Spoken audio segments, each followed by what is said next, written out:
Yes. Yes, this is Moshir. It's a pleasure to have you here and to speak to all of us here in Gaza.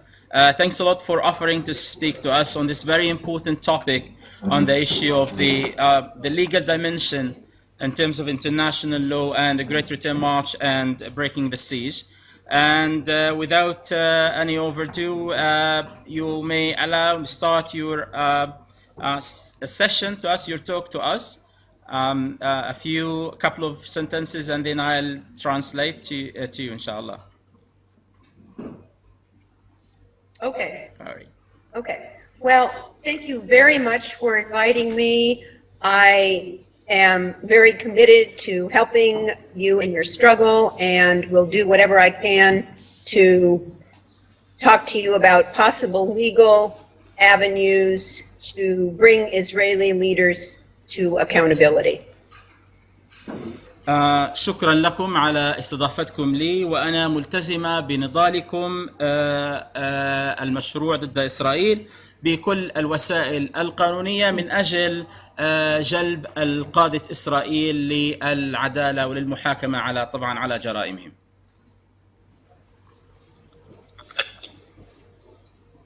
Okay. Deadly force can only be used if there is an imminent threat to life. It is illegal to shoot unarmed civilians under international humanitarian law.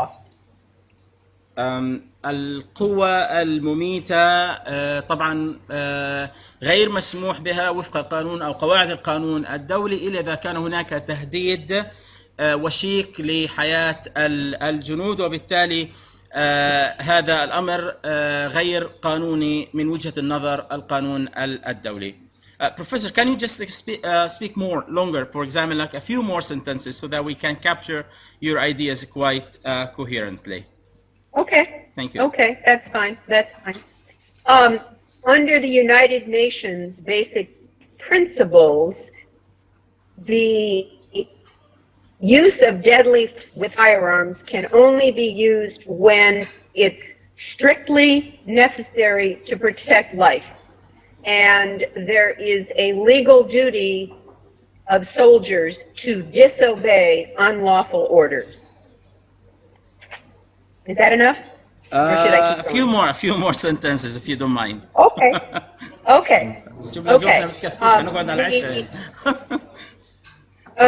Okay.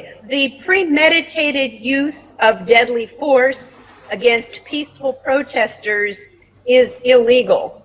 And the director of the Al-Shifa Hospital said that on March the 30th, all of the wounded people who came to the hospital were shot in the head or the pelvic joints or the knee joints, and that is proof that the Israeli forces were shooting to kill.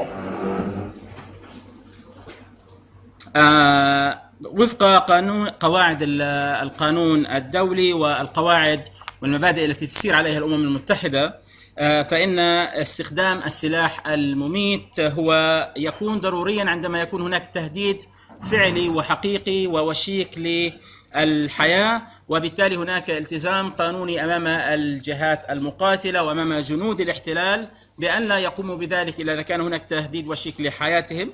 طبعا في أحداث مسيرة العودة الكبرى كان هناك استخدام مسلح للقوة المميتة ضد المتظاهرين السلميين، وهذا كان أمر غير قانوني. ومدير على سبيل المثال مدير مستشفى الشفاء أفاد بأن الجرحى وكل الجرحى الذين أصيبوا في مسيرات العودة الكبرى أصيبوا إما في الرأس أو في الصدر أو في المفاصل الركبة، وهذا ما يدل على أن جنود الاحتلال قاموا بإطلاق النار من أجل القتل. Yes, please. Now, under the Fourth Geneva Convention, the occupying power, which is Israel, has a legal duty to protect the people who are occupied, the Palestinians. So, the two principles of international humanitarian law are distinction and proportionality. يعني هي تحدثت عن اتفاقية جنيف الرابعة، وأنه أحد أهم بنود اتفاقية هذه الاتفاقية هو أن تقوم القوة المحتلة في هذه الحالة إسرائيل أنها ملزمة بحماية من هم تحت الاحتلال، هم طبعا الفلسطينيين. يعني أمامها أن إسرائيل ملزمة بحماية من هم تحت الاحتلال. هي تحدثت عن مبدأين في القانون الدولي في حالات الحروب وحالات العمليات القتالية. الأول يتعلق بمبدأ التمييز، والآخر يتعلق بمبدأ النسبية أو التناسبية proportionality. So we were talking about distinction, the principle of distinction. So you may want to define what it is. Okay, distinction means that Israel has a duty to distinguish between civilians and combatants. In fact, there weren't combatants, but Israel was targeting civilians, and that violated the principle of distinction. Israel also violated the principle of proportionality, which says that whatever damage there is to the civilian population has to be justified by the military advantage that they're seeking. And since there was no military advantage to killing civilians, the Israeli Defense Forces also violated the principle of proportionality. Yes. بالنسبة المبدأين الذي يرتكز عليهم القانون الدولي الإنساني واتفاقية جنيف الرابعة، الأول يتعلق بالتمييز، بمعنى أن إسرائيل يجب أن تميز بين المقاتلين والمدنيين. وفي حالة مسيرة العودة لم يكن هناك مقاتلين وإنما كان هناك مدنيين، وبالتالي أن إسرائيل انتهكت مبدأ التمييز في هذه الحال. أما بالنسبة لمبدأ التناسبية فإن المبدأ هذا يقوم على أن الضرر الواقع على المدنيين يجب تبريره من ناحية الفائدة العسكرية من القيام بالأعمال العسكرية والأعمال القتالية، وبالتالي في حالة مسيرة العودة الكبرى لم تكن هناك أي فوائد عسكرية يمكن تبريرها نظرا لاستهداف المدنيين بشكل مباشر، وبالتالي إسرائيل انتهكت المبدأ الثاني من مبادئ القانون الدولي في هذا الصدد. Yes, please. There is a well-established concept in international law and in the law of most countries called command responsibility. That means that the commanders all the way up the chain of command to the Prime Minister are liable for war crimes if they knew or should have known that their subordinates would be committing them and they did nothing to stop or prevent it. And so the Israeli political leaders and military leaders are also liable for war crimes even though they did not fire the shots. بالنسبة هناك مبدأ ثالث في القانون الدولي وهو مبدأ المسؤولية القيادة، بمعنى أن كل القادة العسكريين والمسؤولين من أصغر ضابط إلى أعلى الهرم القيادة يتحملوا المسؤولية في هذه الوقائع، خصوصا إذا لم يقوموا باتخاذ أي شيء لمنع انتهاكات ضد حقوق الإنسان. وبالتالي قادة إسرائيل حتى رئيس الوزراء يتحملوا مسؤولية ومسؤولون عن جرائم حرب حتى لو لم يقوموا بإطلاق حتى لو طلقة واحدة في هذا في خلال طبعا مسيرات العودة الكبرى. Yes, please. The International Criminal Court prosecutes genocide, war crimes, crimes against humanity, and the crime of aggression. And after Israel's massacre in Gaza in 2014, the chief prosecutor of the International Criminal Court opened a preliminary investigation into war crimes. I'm sorry, she opened a preliminary examination into war crimes. It is not yet a formal official investigation. And she has been doing a preliminary examination to decide whether to open an official investigation. But when she saw what happened at Great March of Return, on April the 8th, the prosecutor of the International Criminal Court said that she was gravely concerned about violence against civilians that could constitute crimes in the International Criminal Court, and she is closely watching the situation to determine whether or not to open an official investigation. So that means that the prosecutor of the International Criminal Court has expanded her examination beyond the 2014 massacre to include possible Israeli war crimes during the Great March of Return. يس بخصوص المحكمة الجنائية الدولية، طبعا هي اختصاصاتها تتعلق بجرائم ضد الإنسانية وجرائم الإبادة الجماعية وغيرها من الجرائم، وبالتالي في العام 2014 المجزرة التي ارتكبت بحق غزة وبحق السكان في غزة قامت المدعي العام للمحكمة الجنائية الدولية بفتح يعني نظر أو بحث أولي وليس تحقيق، بحث أولي في جرائم الحرب التي ارتكبت في العام 2014، حرب العام 2014، ولكن لم يكن هناك تحقيق رسمي في هذا الموضوع. وعندما شاهدت المدعية العامة للمحكمة الجنائية الدولية ما حصل في مسيرة العودة، عبرت في أبريل في 8 أبريل عن قلقها بشأن العنف الحاصل ضد المدنيين وإمكانية أن يكون ما حصل من عنف ضد المدنيين في مسيرات العودة الكبرى يشكل جرائم حرب يمكن متابعتها والنظر فيها والبحث فيها في محكمة الجنائية الدولية.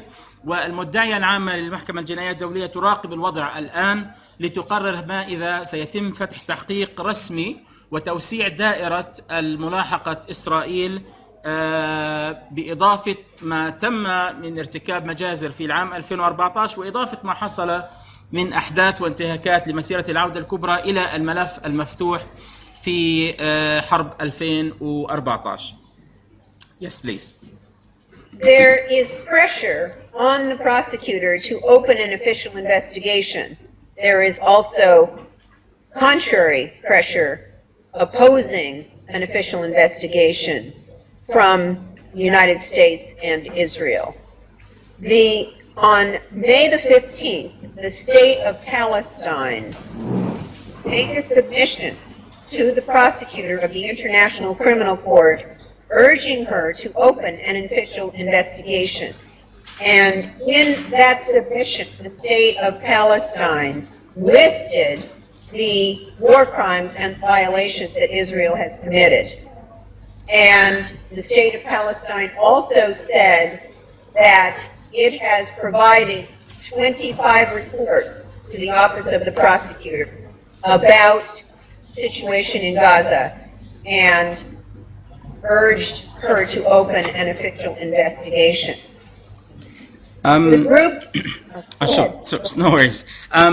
طبعا هناك ضغط على المدعية العامة للمحكمة الجنائية الدولية لفتح تحقيق رسمي في ما حصل في أحداث مسيرة العودة، وطبعا هناك ضغط معاكس في الاتجاه الآخر ضد فتح هذا التحقيق من طرف دولة الاحتلال والولايات المتحدة.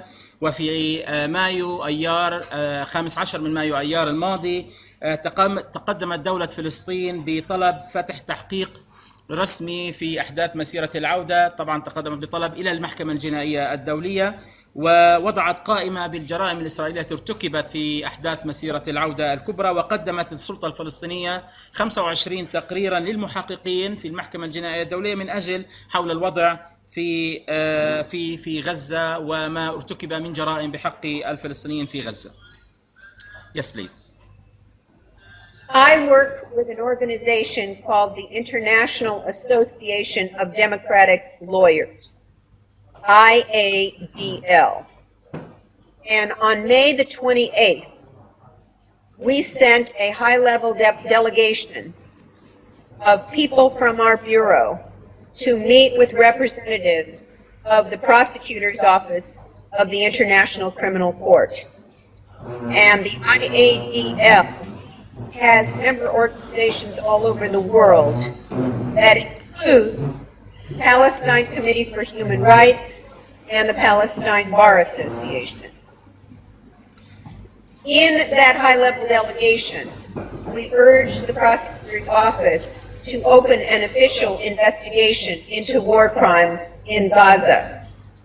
And the IADL is organizing a worldwide lawyers' campaign in support of investigating and prosecuting people who are suspected of committing war crimes and crimes against humanity, including the crime of apartheid, which, as you know, was just memorialized in Israel's new basic law. And I think that Abdul Karim sent you an article that I wrote the other day. It was published about how enshrining the crime of apartheid into law, into domestic law, violates international law and the highest prohibition, which is use tokens.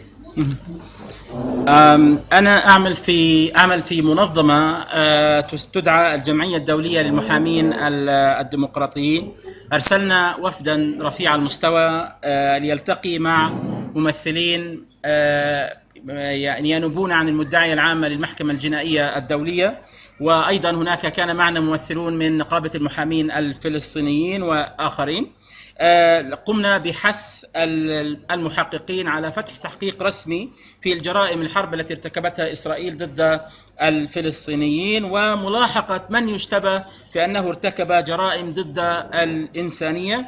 وجرائم هذه ضد الإنسانية تشمل أيضا جرائم الفصل العنصري، لأن الأبرتايد أو جرائم الفصل العنصري يمثل طبعا جريمة ضد الإنسانية.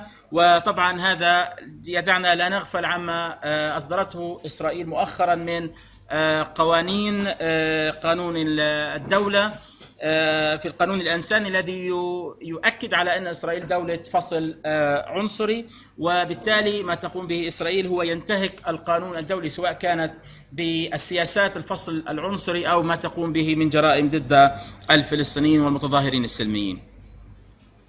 Yes, please. Okay. The International Association of Democratic Lawyers is writing a letter to the prosecutor of the International Criminal Court, and it cites the Nuremberg Principles, which established individual responsibility for international crimes, including war crimes and crimes against humanity. And the Nuremberg Principles are considered to be customary international law, which means that the country must obey them. We also say in our letter to the prosecutor that victims of gross violations of international human rights and international humanitarian law have a right to a remedy and to reparations. We also denounced widespread impunity with which Israeli officials have allowed Israeli individuals to commit these crimes. Yes. Sure. No worries. بالنسبة لمنظمة المحامين الدوليين التي تعمل بها، هم طبعا كتبوا في رسالتهم إلى المدعية العامة أنه يجب أن يكون هناك عمل وفق مبادئ محاكمة نورنبرغ. طبعا هذه محاكمة مشهورة تؤكد على الجرائم ضد الإنسانية، وأن هذه المبادئ الموجودة في مبادئ نورنبرغ هي تشكل قواعد في أو أساس القانون الدولي. وفي رسالتنا للمدعية العامة للمحكمة الجنائية الدولية أكدنا على أن الضحايا هذه الانتهاكات يجب أن يكون هناك تعويض لضحايا هذه الانتهاكات، وأن الحصانة التي يتمتع بها المسؤولين الإسرائيليين هي ما سمحت لهؤلاء المسؤولين الإسرائيليين ولإسرائيل بالتمادي في ارتكاب جرائم حرب وانتهاكات ضد الشعب الفلسطيني. So the International Association of Democratic Lawyers is urging the prosecutor to open an official investigation, and we also welcome the participation of Palestinian lawyers organizations in our worldwide network to put pressure on the International Criminal Court to open an official investigation into war crimes and crimes against humanity committed by Israel. طبعا المؤسسة الدولية للمحامين الديمقراطيين حثت المحكمة الجنائية الدولية على فتح تحقيق رسمي، ونحن نرحب بمشاركة المؤسسات الحقوقية الفلسطينية على كافة تنوعها في تشكيل شبكة عالمية للضغط على المحكمة الجنائية الدولية من أجل فتح تحقيق في جرائم وانتهاكات إسرائيل ضد الفلسطينيين. Now, in an extraordinary move, the International Criminal Court's pretrial chamber issued a decision to establish, as soon as possible, a system of public information and outreach activities for the benefit of victims of the situation in Palestine. This is the first time that the court has issued an order for outreach at this early stage of the process before any investigation has officially been launched. And this is an opportunity to empower Palestinian victims and the affected communities, including non-governmental organizations, NGOs like your organizations, to send their views through the International Criminal Court. Now, it's possible, and this is my opinion, and other people have said this as well, it's possible that the pretrial chamber of the International Criminal Court is trying to put pressure on the prosecutor's office to advance from the preliminary examination stage to an official investigation. You have different sections of the court, the pretrial chamber, the prosecutor's office, and this could be a political move or a legal move, I should say, to put pressure on the prosecutor's office to open an official investigation. في تحرك مهم ويمكن لأول مرة تتحدث عنه، أنه طبعا المحكمة الابتدائية في المحكمة الجنائية الدولية طبعا هو يتكون من عدة لجان وعدة مستويات في المحكمة الجنائية الدولية. طبعا تم هناك فتح لجنة أو استحداث لجنة أو ملف لجمع المعلومات والتواصل مع الضحايا الفلسطينيين خلال مسيرة العودة الكبرى، ويكون هذه اللجنة كأساس تعتبر تمثل أساس يمكن البناء عليه ومن أجل عند بدء أي تحقيق في جرائم الحرب ضد الشعب الفلسطيني. وهذه تمثل فرصة، هذا الملف أو هذه اللجنة تمثل فرصة لتمكين الضحايا الفلسطينيين من الحديث عما حصل لهم، وكذلك فرصة للمنظمات الحقوقية والمؤسسات الحقوقية القانونية الفلسطينية أيضا للتواصل مع مكتب المدعية العامة للمحكمة الجنائية الدولية لإرسال آرائهم بخصوص الأحداث التي حصلت في مسيرة العودة، ومن أجل الضغط على مكتب المدعية العامة للمحكمة الجنائية الدولية لفتح تحقيق رسمي في أحداث مسيرة العودة الكبرى وكسر الحصار. Okay, now I want to move on to the... هرجع لها الآن الحالة الجديدة اللي فتحوا فيها الدائرة التقليدية لتمرتي، بس مش بخصوص ضحايا المسيرات. اسألها بس هل في موضوع ضحايا المسيرات the activity for outreach, is it, or this is a question from one of the attendants here, the activity that was established, and this is an extraordinary move, was it specific for the victims of the Great Return March or for anybody? Not sure if you got my question. It's more general. It's the Palestinians. Okay. So yes, I don't know that it is.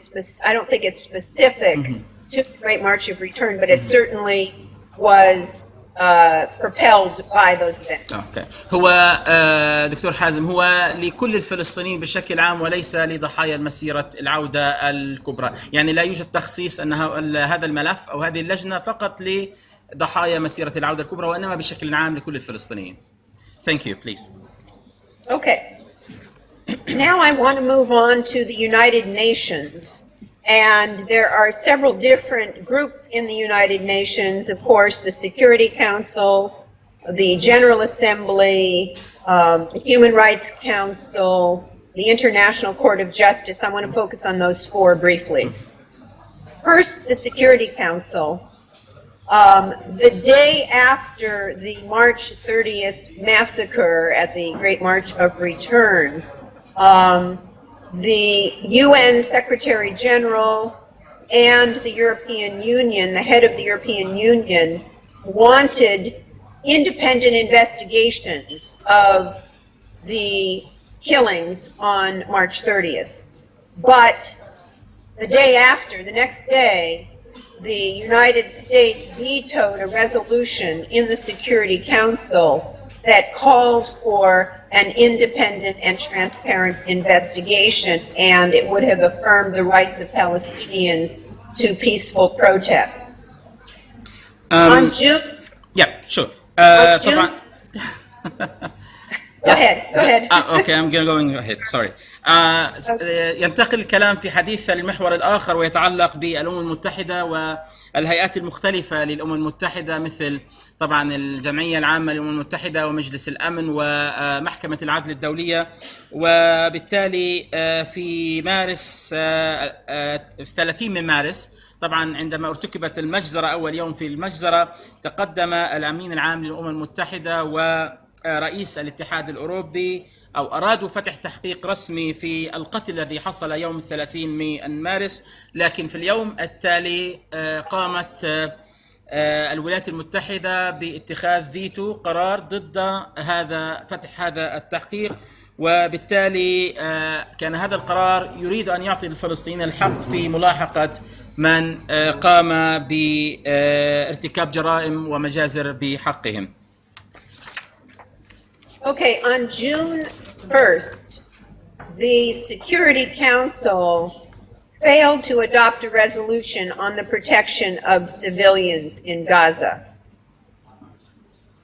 If you want to translate that, then I'm going to move on to the general. Okay, no worries. وفي الأول من يونيو الماضي طبعا المجلس الأمن الدولي طبعا فشل في تبني قرار بحماية المدنيين الفلسطينيين. Okay, so moving on to the General Assembly, which is the democratic body of the United Nations. On June 18th, the General Assembly adopted a resolution for the protection of the Palestinian civilian population, and this stems from the Great March of Return. And the vote was 120 countries voted in favor, 8 countries voted against, and 45 countries abstained. The 8 countries who voted against the resolution were Israel, the United States, Australia, the Marshall Islands, Micronesia, Nauru, the Solomon Islands, and Togo. At the same time, the General Assembly rejected a proposal that would have condemned Hamas. And that vote was 78 in favor, 56 opposed, 26 abstention.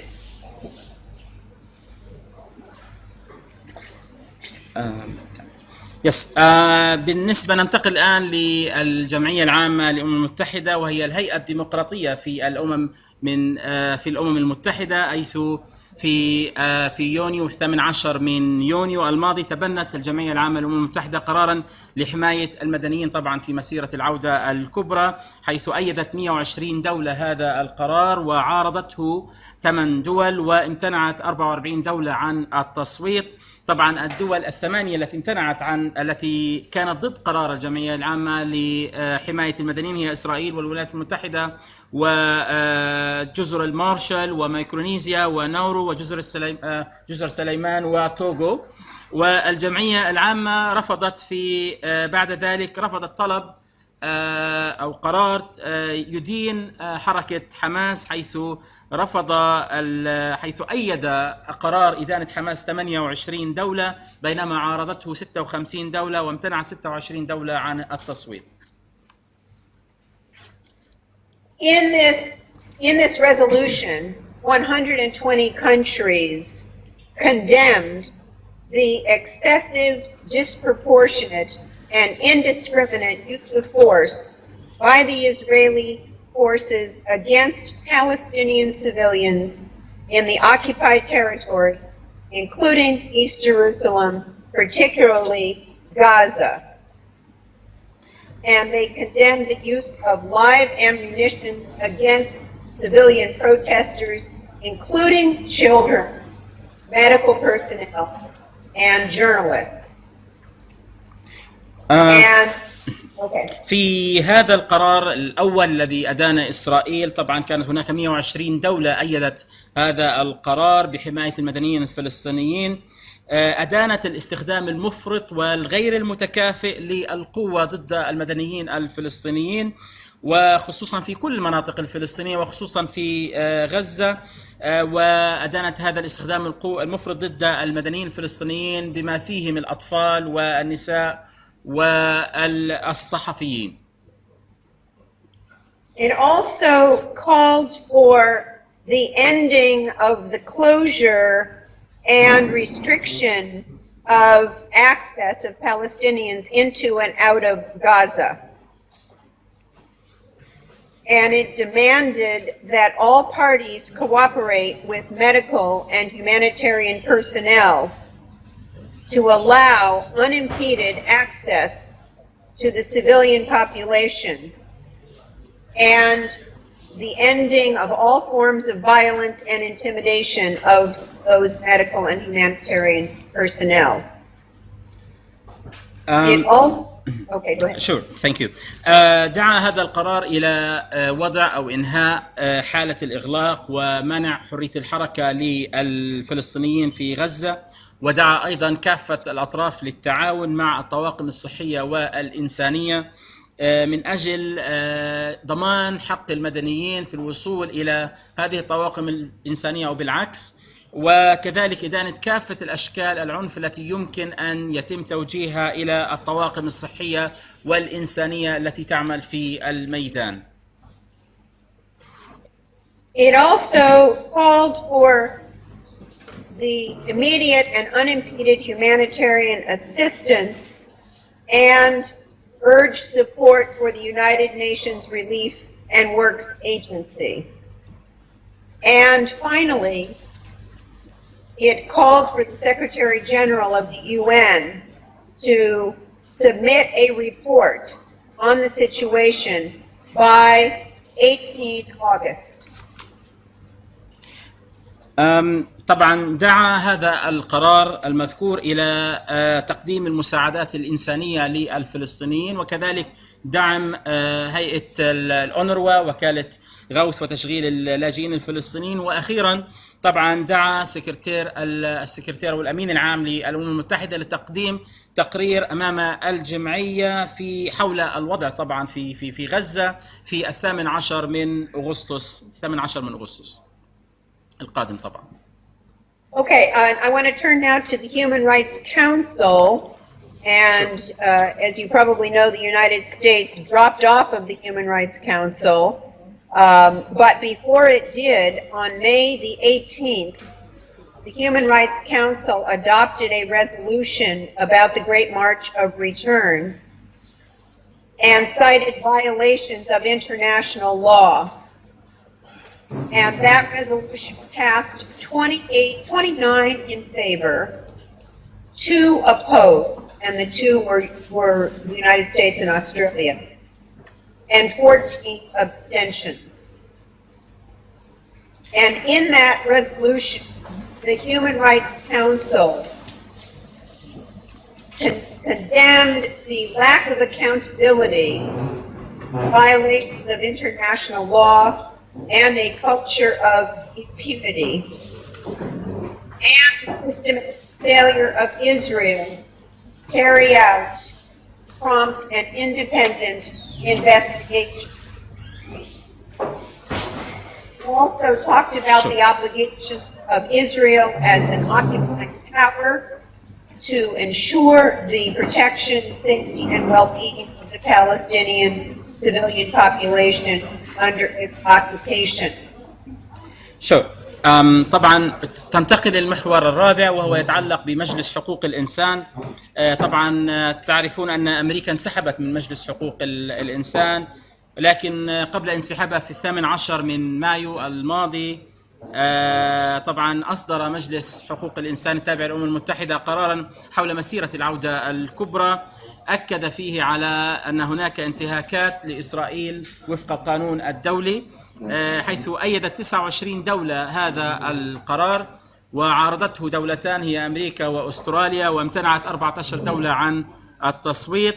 طبعا القرار أكد على فكرة أن هناك انتهاكات جسيمة بحقوق الإنسان، وأن هناك يجب إنهاء ثقافة الحصانة التي تتمتع بها إسرائيل، وأن إسرائيل فشلت في إجراء تحقيق رسمي ومستقل في الانتهاكات التي حصلت، وأن أمام إسرائيل التزاما قانونيا بحماية، طبعا هي كدولة احتلال أن يكون هناك لديها التزام قانوني بحماية المدنيين الفلسطينيين الذين يمثلون يعني هم يقعون تحت هذا الاحتلال. Also, the resolution condemned the intentional targeting of civilians and called upon and also opposed the indiscriminate and disproportionate use of force in violation of international human rights and humanitarian law, and called for an immediate cessation of all attacks, incitement, and violence.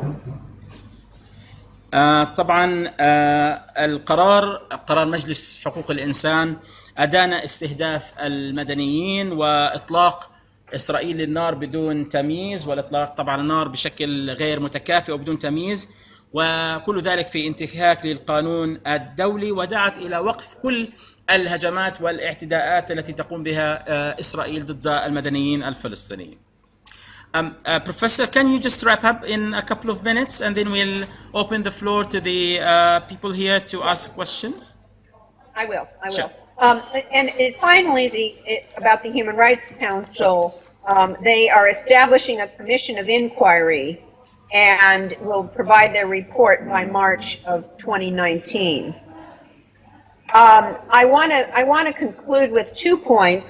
One, the judicial arm of the United Nations system is the International Court of Justice, or the World Court. And as I'm sure you know, the World Court issued a decision on the wall saying that it was illegal, and that was an advisory opinion that was requested by the General Assembly. So any UN body can ask the World Court for an advisory opinion. And we're talking about putting pressure on the General Assembly, or bringing the issue to the General Assembly so that they can request an advisory opinion on the illegality of what Israel is doing in Gaza, particularly the Great March of Return. طبعا And then I have one more point, and that'll be it. No worries. Okay. طبعا تتحدث أو تنتقل في الحديث حول الذراع القانوني للأمم المتحدة، وهي محكمة العدل الدولية، حيث طبعا أصدرت قرار أو هي أنشأت لجنة تحقيق في أحداث مسيرة العودة الكبرى، ستقدم تقريرها في مارس من العام القادم. طبعا محكمة العدل الدولية اتخذت قرار تذكرون حول الجدار الفصل العنصري، أعتقد في 2004، وهي طبعا قدمت رأي استشاري حول ما قامت بإسرائيل حول جدار الفصل العنصري، وما تقوم به محكمة العدل الدولية يمكن أن يمثل ضغطا أو يضع ضغطا على الجمعية العامة للأمم المتحدة لتأكيد مدى قانونية أو عدم قانونية ما قامت به إسرائيل في أو خلال أحداث مسيرة العودة الكبرى.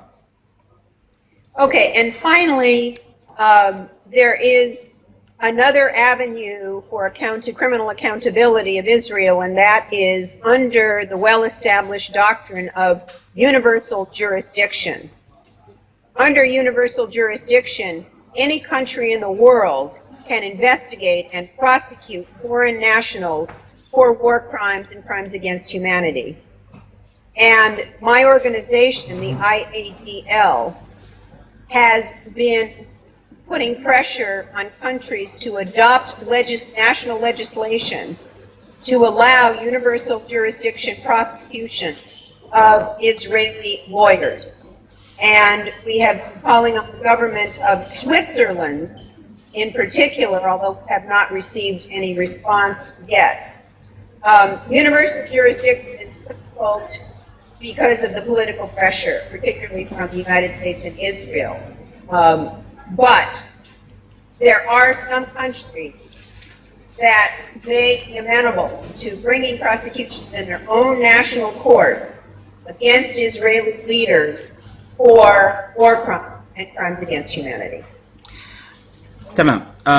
طبعا تنتقل لآخر محور وآخر نقطة تتحدث عنها، وطبعا مصطلح طبعا هو الولاية القضائية الدولية، بمعنى أن يمكن ملاحقة المواطنين المحليين، يعني أفراد أي دولة معينة، ملاحقتهم دوليا على ما إذا قاموا بجرائم حرب ضد الإنسانية. وطبعا هناك قوانين وتشريعات يتم اتخاذها من أجل ضمان ملاحقة الأفراد الإسرائيليين أو القادة الإسرائيليين أو المواطنين الإسرائيليين وفق الولاية القضائية الدولية.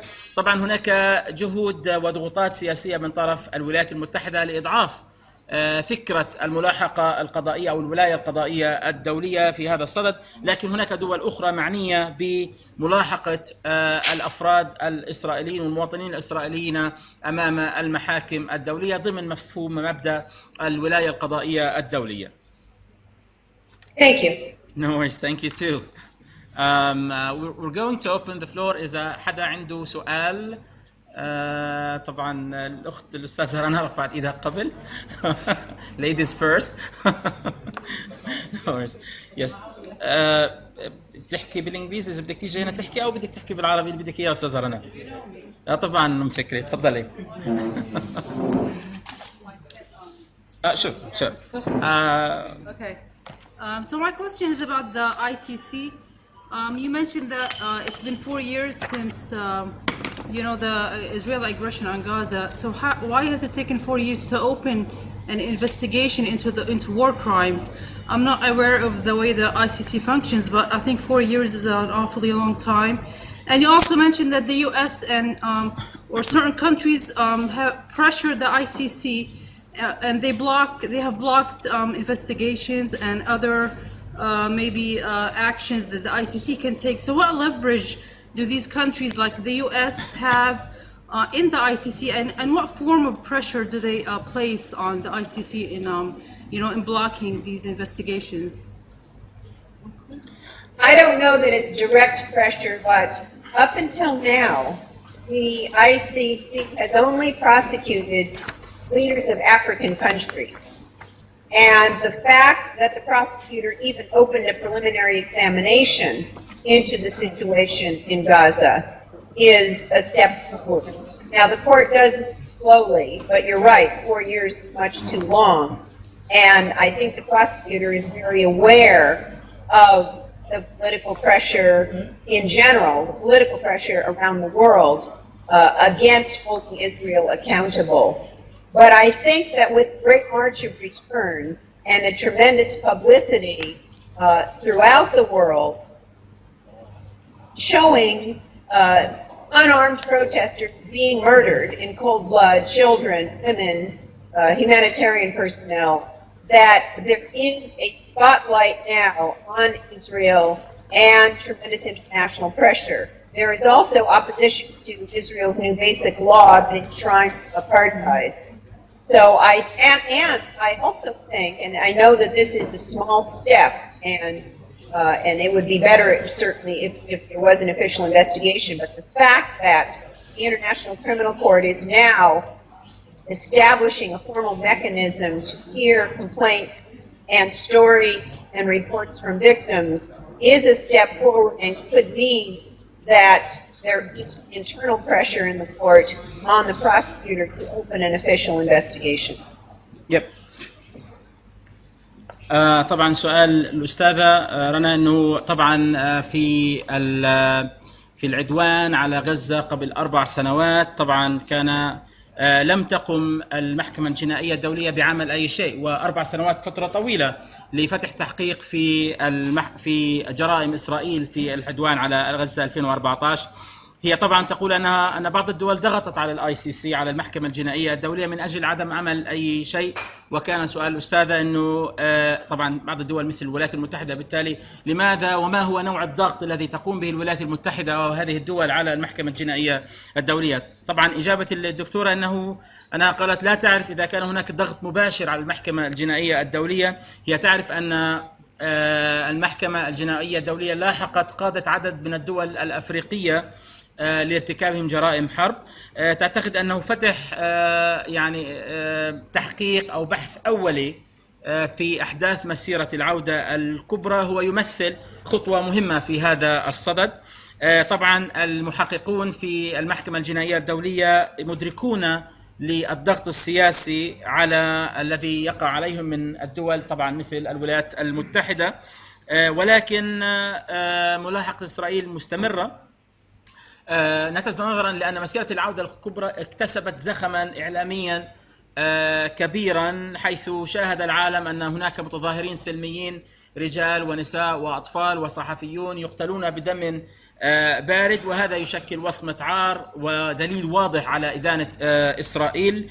أيضا ما تقوم به إسرائيل من قوانين وتشريعات تؤكد على أنها نظام فصل عنصري، كل هذا عوامل تساعد في زي ما بنحكي احنا تأكيد على أدلة مهمة أمام المحكمة الجنائية الدولية، كما أن المحكمة الجنائية الدولية أنشأت آلية جنائية لسماع ضحايا مسيرة العودة الكبرى، وكل هذا يمكن أن يشكل ضغط من أجل فتح تحقيق دولي من طرف المحكمة الجنائية الدولية في أحداث مسيرة العودة الكبرى. Another question. تفضل دكتور. إسرائيل سنت قانون القومية، وهذا القانون هو الأكثر وضوحا في إطار مخالفة القانون الدولي، لا سيما مقاصد الأمم المتحدة وميثاقها المكافأة للهيئة أو الاتفاقية الدولية لمكافحة التمييز، قرار جمعية العمل للأمم المتحدة 1904. ولو بدنا نعد مش هنخلص قديش قرارات، بمعنى هذا القانون انتهاك واضح لكل القانون الدولي. السؤال المطلوب: بماذا تنصحنا بروفيسور؟ ما هي شكل الاستراتيجية التي من الممكن أن نواجه بها هذا القانون ونكشف وجه إسرائيل، أولاً على صعيد القانون الدولي، ثانياً على صعيد المحاكم الأمريكية؟ هل من الممكن أن تعطينا نصيحة نستطيع من خلالها أن نحدث اختراق في الملف؟ Sure. Of course, you know that Israel enacted the nation-state law recently, and this nation-state law is a flagrant violation, constitutes a flagrant violation of the international law and the anti-discrimination international treaty on the anti-discrimination international treaty, and several other international resolutions. So what do you recommend us on what we can strategically plan to sort of counter Israel at the level of the international law and also in the American courts, and also in American courts? So what do you suggest in relation to what Israel stipulated recently in its nation-state law? Okay, well, I sent Abdul Karim a link yesterday, I think it was, to an article that I wrote analyzing the nation-state law, all the violations of international law, and talked about why it was illegal, and also BDS, boycott, divestment, and sanctions, which has been a very effective way to put pressure on the Israeli government. The fact that Netanyahu thinks that Iran and boycott, divestment, and sanctions are the two main threats to Israel means that the boycott, divestment, and sanctions is having an effect, having an economic effect. And Israel has been pressuring countries like the United States to pass laws outlawing boycott, divestment, and sanctions. Now, that's a violation of the First Amendment, freedom of speech. And some of these laws have been struck down by U.S. courts. But I think that two things. First of all, if you would like to translate my article into Arabic, it establishes all of the violations of international law that the nation-state law is in violation of. And it also talks about boycott, divestment, and sanctions. And I think that is probably the most effective way to challenge what the Israeli government is doing, given the fact that you know that the U.S. President and the Congress are in the pocket of Netanyahu. And I also think this is related, but it's a different topic. The threats that Donald Trump is making against Iran are different from the threats against North Korea, because Netanyahu is putting pressure on Trump to attack Iran to change its regime. And I'm very concerned that that may be headed. Sure, but on the point of Israeli nation-state law, sort of passed recently, what do you suggest to challenge Israel internationally and also in American court? I'm not sure if you got my question on this.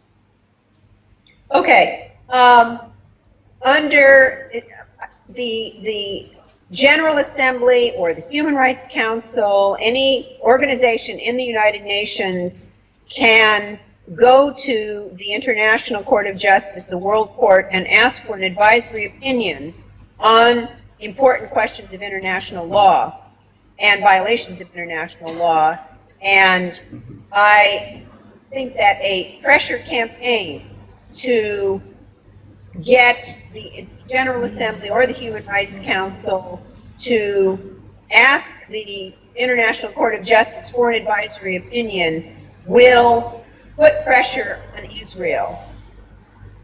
Sure. I think that's the best way to go. In terms of U.S. courts, I don't know that that's a very effective avenue, given under universal jurisdiction, the United States certainly, U.S. courts could prosecute Israeli leaders, but I don't think that that's realistic given the political situation. Sure. But I do think boycott, divestment, and sanctions is really critical, and that's something that we can build support for in the United States and internationally. Sure. طبعا هي في معرض حديثها أرسلت رابطا، هي تجيب عن سؤالك كمان شوي، أرسلت رابطا يعني يحتوي على مقال هي كتبته تحلل فيه قانون القومية الإسرائيلي الذي مرر مؤخرا، مش عارف لمين بعثته، وتؤكد على عدم قانونية هذا القرار. طبعا هي تؤكد على محاكمة طبعا مقاطعة إسرائيل طبعا البي دي اس وسحب الاستثمارات وفرض العقوبات البي دي اس، وهذا على أهمية البي دي اس كمواجهة إسرائيل في المحافل المختلفة من أجل ضغط على الحكومة الإسرائيلية. طبعا نتنياهو يعتقد أن أكبر تهديدين لإسرائيل هما إيران وحملة المقاطعة ضد إسرائيل، وبالتالي فهذا يعني أن البي دي اس طبعا هي لها تأثير كبير على دولة الاحتلال، وهذا ما دفع إسرائيل ودفع الولايات المتحدة لتجريم من يقومون ويتبنون البي دي اس في الولايات المتحدة، وهذا يتعارض اصلا مع حرية التعبير وحرية الفكر بشكل عام. طبعا مقالها يوثق الانتهاكات الإسرائيلية طبعا بناء أو على أساس القانون الدولي، ولكن تقول أن للأسف أن الرئيس الأمريكي والكونغرس الأمريكي في جيب نتنياهو، وبالتالي لا يرجى الكثير من الولايات المتحدة في هذا الصدد. بالنسبة لسؤال الدكتور حول قانون القومية الإسرائيلية، تقول أن هناك هيئات دولية مختلفة في الأمم المتحدة مثل مجلس حقوق الإنسان والجمعية العامة للأمم المتحدة، وكلها يمكن أن تتقدم إلى محكمة العدل الدولية التي تمثل الذراع القضائي للقانون للأمم المتحدة من أجل طلب رأي استشاري، an advisory opinion، رأي استشاري حول الانتهاكات المختلفة للقانون الدولي بما فيه قانون العنصري هذا الذي مررته إسرائيل، الذي سنته إسرائيل. أيضا هناك إمكانية يعني إذا قامت الجمعية العامة المتحدة ومجلس حقوق الإنسان بالضغط على من أجل الحصول على رأي استشاري، كل هذه الأمور يمكن أن تشكل عوامل ضغط على دولة الاحتلال. أما بالنسبة للمحاكم الأمريكية فالأمر طبعا ميؤوس منه نظرا للمشهد الأمريكي الداخلي والقوانين الأمريكية طبعا التي كلنا نعرفها طبعا لا تساعد على إمكانية ملاحقة إسرائيل في المحاكم الدولية. Dr. Moshier, I would Sure. like to add something. Sure. I would like to add something. Yes. Sure. Israel is a party to the Convention Against Discrimination and the International Covenant on Civil and Political Rights. Those are two treaties, international treaties. Israel has ratified both of them. And the other parties to those treaties... Can you say it again? Israel is party to the International Convention on...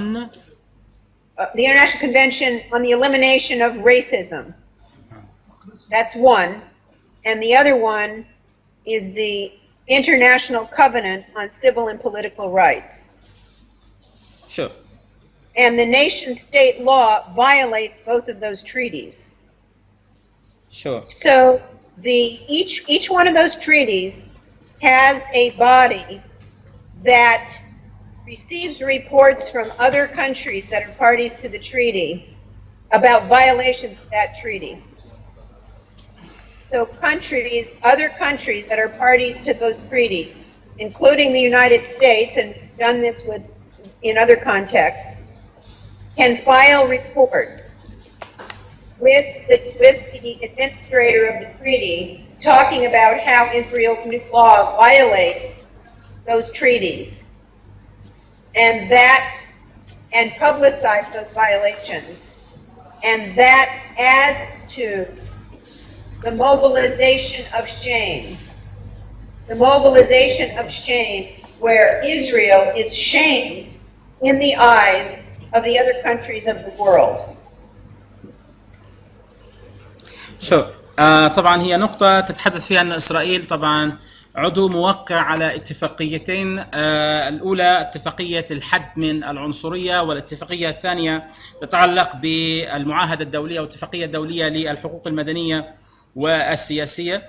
طبعا هذا القانون الذي سنته إسرائيل ينتهك هاتين الاتفاقيتين. طبعا وفق الاتفاقيتين تتلقى الدول تقارير من الدول المختلفة حول الانتهاكات للحقوق المدنية والسياسية في الدول الأخرى، وبالتالي يعني يمكن عمل تقارير أو إصدار تقارير حول انتهاك إسرائيل لهذه الحقوق المدنية والسياسية وإرسالها طبعا وفق طبعا هاتين الاتفاقيتين أو المعاهدتين التي تم توقيعهم. وبالتالي ما نتحدث عنه هو تحشيد سلسلة من الضغوط والتحركات من أجل فضح إسرائيل أمام المحافل الدولية المختلفة. عطفا عن كلام اللي حكى فؤاد شيء بخصوص المحاكم الامريكيه احنا بس بدنا نعرف قانونيا هل تقبل المحاكم الامريكيه ان يتم رفع دعاوى امامها من ناحيه فرديه لمصابين مثلا مسيرات العودة أو لجرائم الإسرائيليين بحق الفلسطينيين فرديا أو جماعيا؟ هل تقبل المحاكم أو هل تسمح برفع دعاوى أمامها؟ هذه النقطة. النقطة الثانية خلينا أسألها عن النقطة وطب كمل الثانية. خصوص تحدثت هي في الكلام اللي تحدثت فيه عن مبدأ التبرير. سؤالي هل استطاعت إسرائيل في إطار مسيرات العودة أن تبرر كل جرائمها أمام المحافل الدولية والمجتمع الدولي؟ وإلى أي مدى نجحت في ذلك؟ ما إمكانية أن تقدم مساعدة هي كشخص ضريع في القانون الدولي لمؤسسات فلسطينية قانونية لفضح إسرائيل بشأن هذه الجرائم؟ هل شخصيا تستطيع أو عندها استعداد بالأحرى؟ Sure. There is a question on U.S. courts and the possibility to submit cases against Israel, whether individually or collectively by Palestinian individuals or as collective groups against Israeli violations. Is that possible? I mean, is there a legal basis whereby Palestinian individuals can submit files, sort of legal cases against Israeli violations?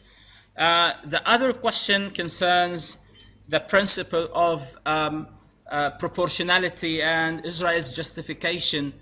I mean, was Israel or has Israel been successful in justifying its violations during the Great Return March in the international arenas? And also whether you personally can assist, provide legal assistance to the legal institutions here, the local institutions here, on how to move forward and challenge Israel legally and internationally.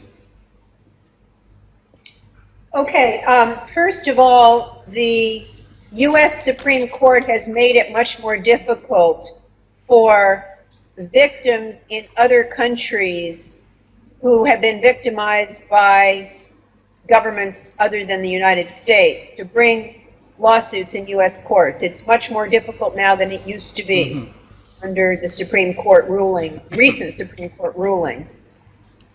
Secondly, I think that in the United States there's so much anti-Israel propaganda.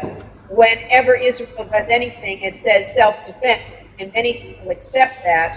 But because of the photographs and the videos coming out of the Great March of Return, where it was clear that the Israeli military was shooting unarmed protesters, there is, among the people in the United States, much more opposition to Israel's claim of self-defense. That was a question about proportionality.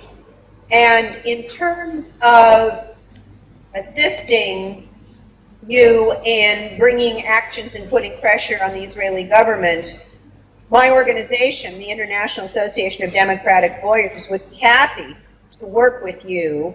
And I don't know if you know Raji Sarani, but yes, Raji is on our bureau, and we work closely with him.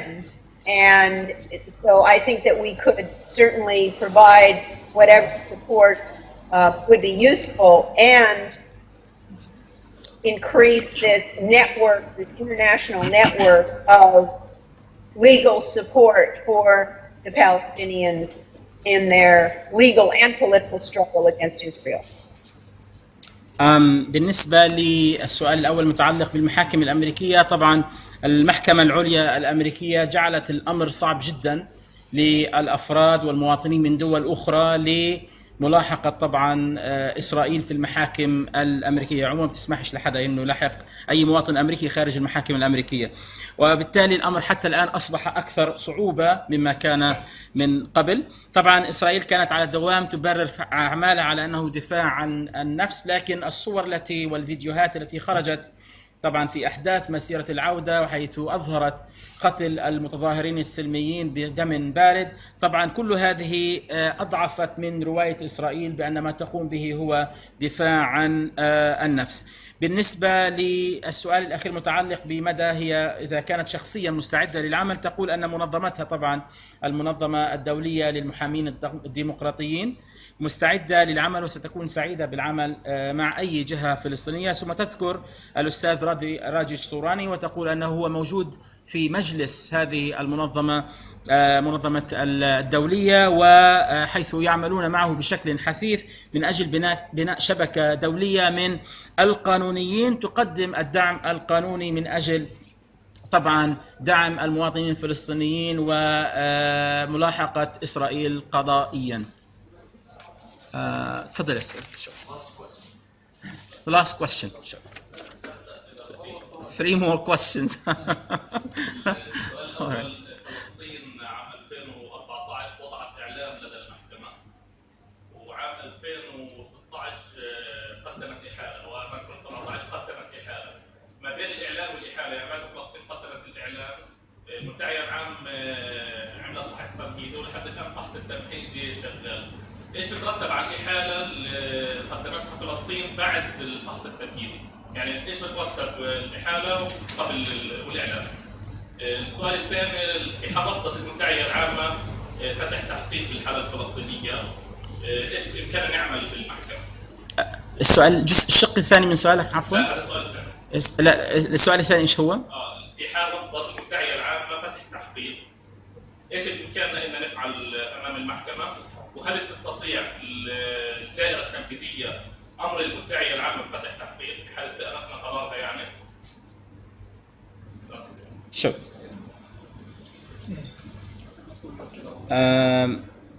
بالنسبة in the year 2014 Palestine made an announcement before the ICC to investigate Israel's crimes during the 2014 war, and in 2017 the PA sort of filed an official submission before the ICC into Israel's crimes, recent crimes on the 2014 war. So what sort of consequences resulting from first the announcement and then there is the submission of file against Israel before the ICC, and in case the ICC refused this sort of preliminary investigation into the crimes Israel committed, is there a possibility for an appeal, and what should we do in this case? The significance of what the Palestinian Authority did was to make Palestine a party to the Rome Statute for the International Criminal Court, because Israel is not a party. Israel has refused to ratify the Rome Statute for the International Criminal Court. But by achieving observer state status in the United Nations and filing this submission with the International Criminal Court, the PA has effectively allowed the ICC to take jurisdiction over the situation in the occupied Palestinian territories. This is very, very important. Now, Israel, of course, does not recognize Palestine as having any kind of state status, but the International Criminal Court does recognize Palestine, and if it didn't, it would not have opened a preliminary investigation. I'm sorry, a preliminary examination. Yeah. So this is very, very significant. Now, if the ICC refuses to open an investigation, I think that the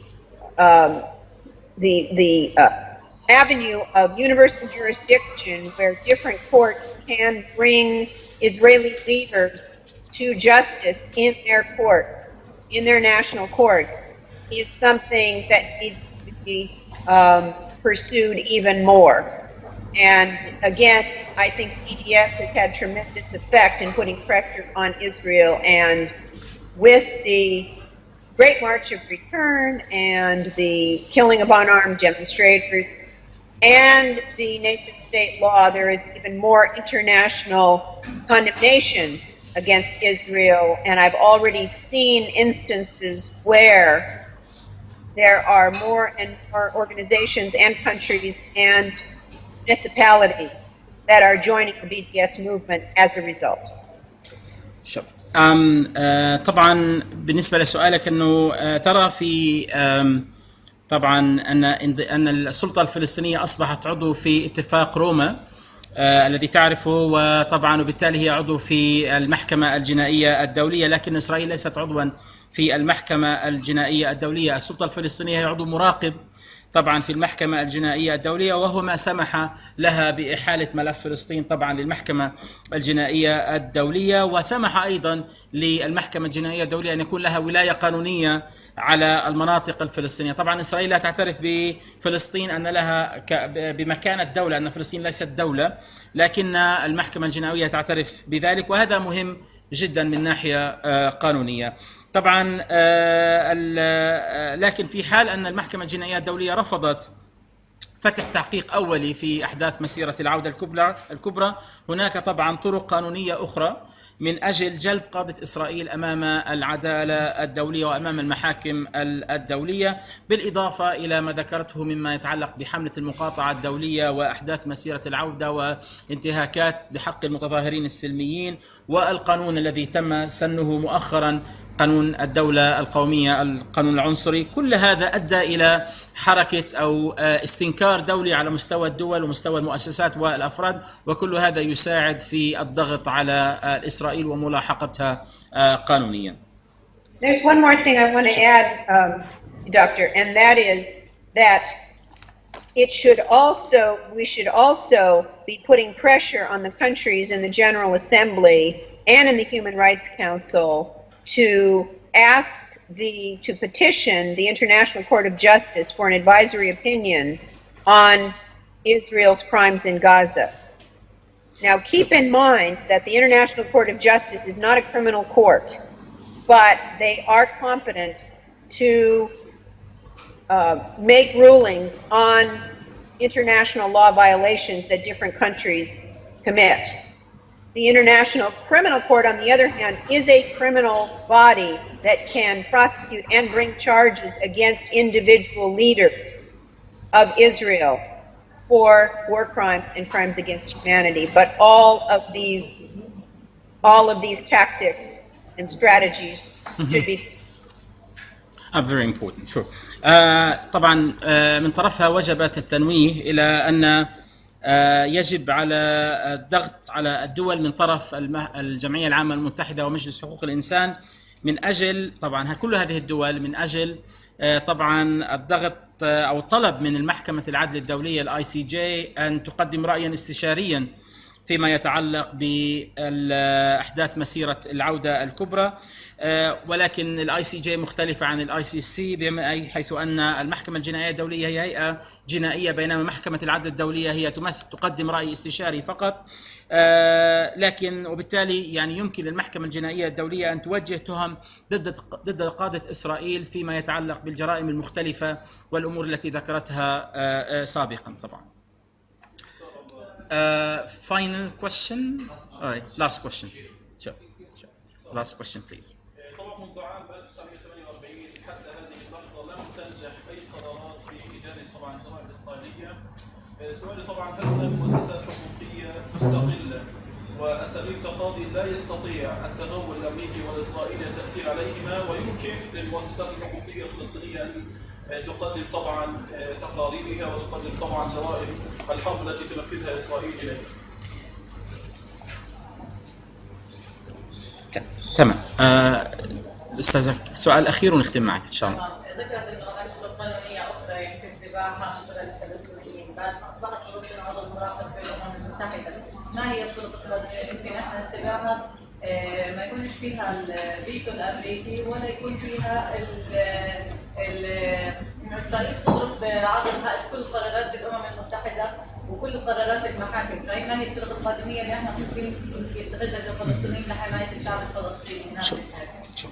The last two questions are there any sort of international legal institutions that can operate without sort of away from American and Israeli pressure on them to challenge Israel internationally? And also, what sort of other sort of legal avenues that you mentioned away from U.S. veto and Israeli pressure in this respect?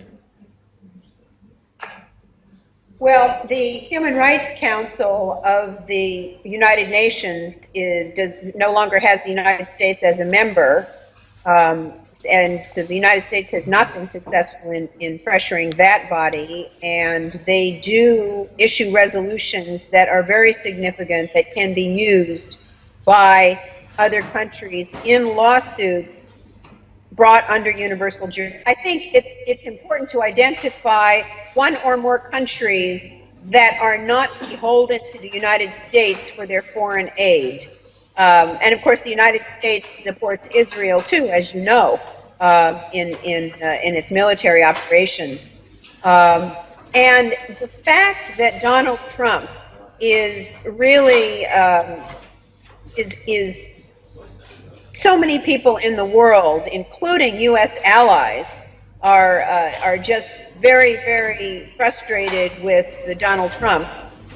It's going to, I think, help Israel as well. Although you have Netanyahu pressuring people who are close to Trump, such as Pompeo, who is an evangelical Christian Zionist, who want to support the Israeli government and oppose the Palestinians. So there are political issues involved, but I think that the key is to mount worldwide opposition through BDS, through pressure in the treaty bodies, through the ICJ, through the General Assembly, against what Israel is doing, and get one or more countries to bring prosecutions in their own countries, prosecutions of Israeli leaders under universal jurisdiction. It's not easy, but I think that given the situation now with the Great March of Return, the publicity around that, with the nation-state law, and everyone is calling it apartheid, nobody is pulling any punches anymore, and Donald Trump and how people feel about him, I think that the political climate may be better now. The ICC has accepted Palestinians as a party and is responding in their own slow way, and so continuing that pressure and submissions to the ICC documenting the violations of international law by Israel, I think is also very, very important. And BDS, cannot underestimate BDS. Sure, absolutely. سواء مش مشكلة. هيك البروتوكول أحسن. أوكي. بالنسبة لمجلس حقوق الإنسان طبعا يعني وسؤال حول مدى فاعلية التحركات خارج أو بعيدا عن الضغوط الأمريكية والإسرائيلية. طبعا هناك مجلس حقوق الإنسان، طبعا أمريكا أصبحت لم تعد عضوا فيه، حيث لم تنجح في تمرير قرارات تريدها الولايات المتحدة وبالتالي هي تركته. يمكن لهذا المجلس أن يصدر قوانين يمكن استخدامها من بعض الدول في ملاحقة قادة إسرائيلي، بمعنى أن يتم أن يكون هناك تحديد دولة أو أكثر يمكنها لا تتأثر بالمساعدات الخارجية الأمريكية، يمكنها الاستفادة من القرارات التي يصدرها مجلس حقوق الإنسان في ملاحقة إسرائيل في هذه الدول التي لا تتعرض للضغط الأمريكي أو الضغط الإسرائيلي. طبعا دونالد ترامب هو شخص يعني يواجه انتقادات حتى حلفائه طبعا محبطين منه. ولكن المناخ الأمريكي ليس مناخا سهلا، حيث تذكر طبعا بومبيو وزير الخارجية الأمريكي وتقول أنه هذا شخص إنجيلي مسيحي بمعنى مسيحي صهيوني، وبالتالي هو يدعم إسرائيل من هذه المنطلقات. وطبعا هناك إشكالات كثيرة وقضايا كثيرة يمكن طرحها، لكن هي تؤكد على أن الأمور يتم من خلال البي دي اس، من خلال المقاطعة والمحكمة العدل الدولية والمحكمة الجمعية العامة المتحدة ومجلس حقوق الإنسان، من أجل ملاحقة إسرائيل وما تقوم به من جرائم حرب. طبعا هذه الملاحقة ليست سهلة نظرا للسياق والمناخ العام، لكن مسيرة العودة الكبرى والزخم الدولي الذي حققته وقانون العنصرية الإسرائيلي الذي اتخذ مؤخرا والمناخ السياسي العام، كل هذه عوامل طبعا. والاي سي سي قبلت بالفلسطينيين كشركاء أو كأعضاء في المحكمة. إذا استمر الفلسطينيون طبعا في توثيق هذه الجرائم وتقديمها للمحكمة الجنائية الدولية، كل هذه العوامل تؤكد وتدعم وتساعد في ملاحقة إسرائيل، قادة إسرائيل أمام المحاكم الدولية. وطبعا في آخر نقطة لها تؤكد على أهمية المقاطعة وسحب الاستثمارات وفرض العقوبات على إسرائيل بي دي اس في تحقيق الحقوق الفلسطينية. Professor Kohn, we highly appreciate your time and your insightful and informative thoughts on sort of challenging Israel internationally. This has been really wonderful experience for me personally and for the people attending here. And we highly appreciate your work and your dedication for the cause of justice in Palestine and elsewhere. And we look forward to continuing communicating with you on how to ensure justice and peace for all people and redress for the Palestinian victims during the Great Return March. Much appreciation for your time and all the very best, and we look forward to talking to you some other time. Thank you so much, and I really appreciate the opportunity, and I hope that we can work together in the future for justice for the Palestinian people. Thank you very much. Much appreciated. All the very best. Thank you. You too. Bye-bye. Bye-bye.